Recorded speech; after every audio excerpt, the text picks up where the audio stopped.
ये कहानी है जॉन नाम के आदमी की, जिसे समुद्र के बीच में एक अनजान बोट मिलती है।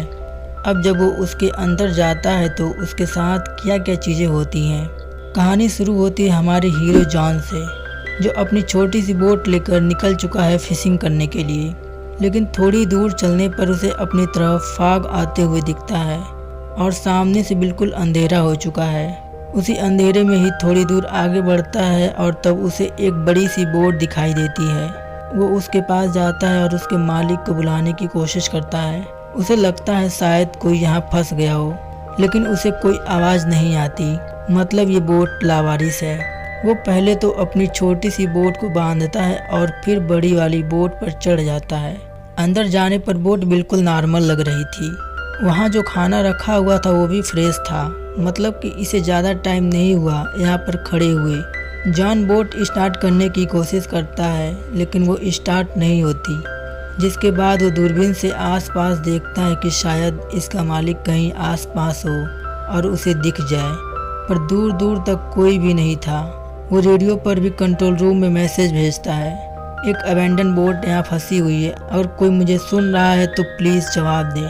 लेकिन कोई जवाब नहीं आता। ये सारी चीज़ें करने के बाद वो दोबारा डेक पर जाता है। अब वहाँ पहुंचकर उसके होश उड़ जाते हैं, क्योंकि उसकी छोटी बोट वहाँ से गायब थी। लेकिन उसने तो अपनी बोट बांध रखी थी, वो कैसे गायब हो गई। यही सोचकर उसका दिमाग फटने लगता है। और एक तो ये बोट बंद है और ऊपर से उसकी छोटी सी बोट भी गायब है। अब वो मैप में देखने की कोशिश करता है कि आखिर वो किस जगह पर फंसा हुआ है, पर उसे कुछ भी पता नहीं चलता, क्योंकि आसपास सिर्फ पानी ही पानी है। इसलिए दोबारा इंजन रूम में जाता है और उसे ठीक करने की कोशिश करता है। अब उसके छूते ही इंजन स्टार्ट हो जाता है। तो यहाँ एक चीज़ उसके साथ अच्छी हुई थी, वो एक बार फिर से कंट्रोल रूम से कांटेक्ट करने की कोशिश करता है, लेकिन फिर से उसे नाकामी हाथ लगती है। अब थोड़ी ही देर में उसे टॉयलेट भी लग जाती है। वो सोचता है कि चलो नीचे जाने की क्या ज़रूरत है, यहीं पर टॉयलेट कर लेते हैं। अब वो जैसे ही सूसू करने की कोशिश करता है, उसे जोर का धक्का लगता है और बोट से गिरने ही वाला था, लेकिन सही मौके पर वो रस्सी पकड़ लेता है और समुद्र में गिरने से बच जाता है। अब ये बोट नहीं चाहती कि कोई बोट के ऊपर टॉयलेट करे और उसे गंदा करे, इसलिए शांति से वो नीचे बाथरूम में टॉयलेट करने चला जाता है। लेकिन यहाँ एक मुसीबत कम नहीं हुई थी कि दूसरी आ जाती है। बाथरूम का गेट लॉक हो गया और खुलने का नाम ही नहीं ले रहा था। अब वो उसे ऊपर से नीचे तक हर जगह खोलने की कोशिश करता है, लेकिन तभी उसे कैंची मिलती है। वो उससे भी ट्राई करता है गेट खोलने की, लेकिन सारी कोशिशें बेकार थी। अब उसे बाहर से रेडियो पर किसी की आवाज़ सुनाई देती है। इसी पल वो खिड़की से बाहर एक शिप को देखता है। अगर वो बाहर नहीं गया तो शिप यहाँ से चला जाएगा और वो फिर से अकेला रह जाएगा। इसलिए वो अपनी पूरी ताकत लगा देता है उसे खोलने के लिए, लेकिन फिर भी कुछ नहीं होता। अब वो खिड़की से बाहर शिप को एक कपड़ा दिखाता है कि शायद उसे देखकर रुक जाए, लेकिन वो छोटा सा कपड़ा कैप्टन देख नहीं पाते और शिप जाने लगता है। जॉन को एक दूसरा आइडिया आता है। वो एक रस्सी से अपनी बोट को रोकने की कोशिश करता है। उसकी ये कोशिश काफ़ी अच्छी थी, लेकिन तभी रस्सी जाकर इंजन फैन में फंस जाती है और दूसरी तरफ की रस्सी जॉन के गले में। वो रस्सी खींची जा रही थी और जॉन का गला दबता जा रहा था। एक समय ऐसा आता है जॉन मरने ही वाला था, लेकिन वो जैसे भी करके उस रस्सी को अपने गले से निकाल लेता है और मरते मरते बचता है। तभी वो शिप उसकी छोटी सी बोट से टकराती है और उसे काफ़ी चोटें भी आती हैं। वो शीशे में खुद को देखता है तो उसकी हालत बहुत ख़राब हो चुकी थी। ऐसा लग रहा था कि उसने गलती कर दी इस बोट पर आकर। अब वो और ताकत लगाता है उस गेट को खोलने की, लेकिन ऐसा लग रहा था कि किसी ने उस डोर को पकड़ रखा है और वो खुलने का नाम ही नहीं ले रहा था। अब जॉन को भूख और प्यास भी लगने लगी थी। वो शावर से पानी पीने की कोशिश करता है, लेकिन उसमें भी पानी खत्म हो चुका था। और तभी उसकी नज़र फर्श पर पड़ती है।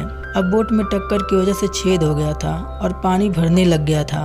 वो उसी पानी को पीने लगता है, लेकिन अब वो इन सब चीज़ों से परेशान हो चुका है और उसे अभी भी लग रहा था कि बोट में कोई इंसान मौजूद है। जॉन रोते हुए उस इंसान से रिक्वेस्ट करता है कि प्लीज़ मुझे जाने दो, मुझे कुछ भी नहीं चाहिए, लेकिन फिर भी डोर नहीं खुलता। और वहीं ऊपर हम देखते हैं कि बोट अपने आप चल रही है। धीरे धीरे अब रात हो गई, लेकिन जॉन अभी भी वहीं फंसा हुआ है। तभी उसकी तरफ तेज तूफान और बारिश आती है। इस तूफान की वजह से पूरी बोट ढोलक की तरह इधर उधर घूम रही थी। अब उस जगह पानी भरना शुरू हो गया था जहाँ जॉन फंसा हुआ था। जॉन को समझ नहीं आ रहा था कि वो करे तो करे क्या।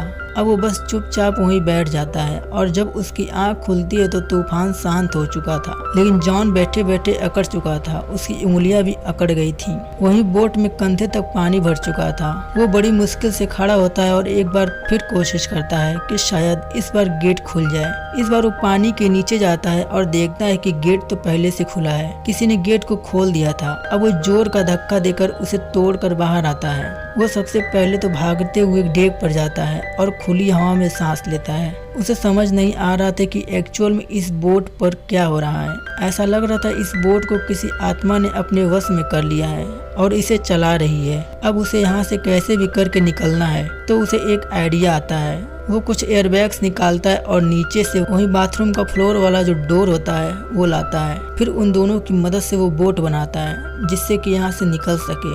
अब बोट तो बन गई थी, लेकिन रास्ते के लिए कुछ खाना भी चाहिए था। तो वो बोट से कुछ खाने का सामान लेता है और वो अपनी छोटी सी बोट बड़ी वाली बोट से बांध देता है ताकि उसके साथ साथ यहाँ से निकल सके।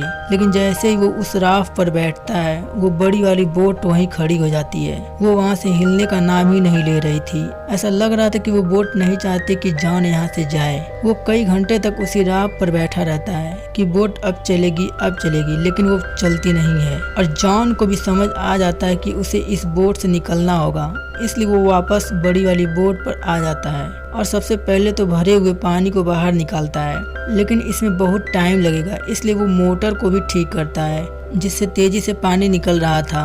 अब बोट में जो जो दिक्कत होती है उन सभी को ठीक करता है और वो टूटे हुए हिस्से को भी पेंट करता है ताकि फिर से पानी न घुसे। सारी चीजें करने के बाद वो एक बार फिर से रेडियो से मदद मांगने की कोशिश करता है कि शायद उसकी आवाज कोई सुन ले, बट सामने से कोई जवाब नहीं आता। तो वो थक और हार कर डेक पर जाता है और मैप में खुद की लोकेशन ढूंढने की कोशिश करता है। अब ये सारे काम करने के बाद वो बोट को स्टार्ट करने की कोशिश करता है, लेकिन बोट बंद हो चुकी थी क्योंकि ये बोट सिर्फ अपने आप चलती है। और वो सोचता है कि क्या किया जाए ऐसे समय पर। तभी उसे सामने से एक शिप आते हुए दिखती है और वो सीधा पानी में छलांग लगाता है। वो अपनी छोटी राफ्ट को चलाते हुए उसके पास जाने लगता है, लेकिन यहाँ किस्मत देखिए, जो बोट अभी तक स्टार्ट नहीं हो रही थी वो अपने आप चलने लगती है और सीधा उसी की तरफ आने लगती है। अब वो अपनी राफ्ट से तेजी से भागता है, लेकिन वो बोट और तेज स्पीड कर देती है। वो बस उसे टकराने ही वाली थी कि वो पानी में कूद जाता है और अपनी जान बचाता है। उसकी आंखों के सामने से वो शिप दूर चली जाती है। अब ये सीन देखकर जॉन और हम दोनों समझ जाते हैं कि ये बोट नहीं चाहती कि जॉन उससे दूर जाए, और यही सोचकर जॉन पूरे समय पानी में ही गुजार देता है। लेकिन इस पानी में शार्क भी मौजूद हैं और उससे बड़ी मुसीबत है ठंडा पानी, और उसे ना चाहते हुए भी वापस शिप पर जाना पड़ता है। अब वो ठंड की वजह से कांप रहा था, इसलिए सीधा नीचे जाकर कंबल ओढ़कर सो जाता है। जब उसकी आंख खुलती है तो बोट बस चली जा रही थी और उसे पता नहीं था कि वो कहाँ जा रही है। वो ऊपर डेक पर जाने की कोशिश करता है, लेकिन फिर से वहाँ पर मेन गेट लॉक हो गया था। वो पूरी तरह से फ्रस्ट्रेट हो चुका था क्योंकि जब से वो इस बोट पर आया उसके साथ कुछ न कुछ हुए जा रहा है। तभी उसकी नजर बाथरूम पर पड़ती है जहाँ से एक रास्ता था ऊपर जाने का। वहाँ से निकलने की कोशिश करता है, लेकिन तभी वहाँ से एंट्री का रास्ता बंद हो जाता है। मतलब जॉन अब पूरी तरीके से छोटी सी जगह पर फंस चुका है और तभी वो बोट पूरी रफ्तार से भागना शुरू कर देती है। जॉन इधर से उधर गिरने लगता है और उसके सर में, हाथ में, हर जगह चोटें लगना शुरू हो जाती हैं। लेकिन तभी बोट की स्पीड स्लो होती है और अब गेट भी खुल जाता है। जब वो बाहर निकलता है तो बोट एक शहर के पास आकर रुकी थी। जॉन फौरन भागते हुए किनारे पर जाता है और एक आयरन रॉड उठा लेता है। उसे लग रहा था कि कोई आदमी यही छुपकर इस बोट को चला रहा है और उसी ने जॉन को किडनैप किया। लेकिन बहुत देर छानबीन करने के बाद उसे कोई भी नहीं मिलता तो जॉन वापस से बाहर आता है। लेकिन अब जो मंजर वो देखता है उसके होश उड़ जाते हैं क्योंकि बोट अपने आप चल रही थी और वो जॉन को किनारे पर छोड़कर जा रही थी। उसे समझ आ जाता है कि जरूर कोई शक्ति इस बोट को चला रही है। अब वो बोट फिर से अपने नए शिकार के लिए निकल चुकी थी। जॉन उस जगह की सबसे ऊपर वाली चोटी पर जाता है और समुद्र में देखता है और फिर से यहाँ से बाहर निकलने की कोशिश करता है, लेकिन घूम फिर कर वहीं आ जाता है। तभी उसे अपनी बोट मिलती है जिससे वो समुद्र में गया था। मूवी की शुरुआत में। अब वो फिर से वापस किनारे पर आ गई। अब वो बोट किनारे तक कैसे आई या फिर इस बोट में क्या था, इसी सस्पेंस के साथ ये कहानी यहीं खत्म हो जाती है।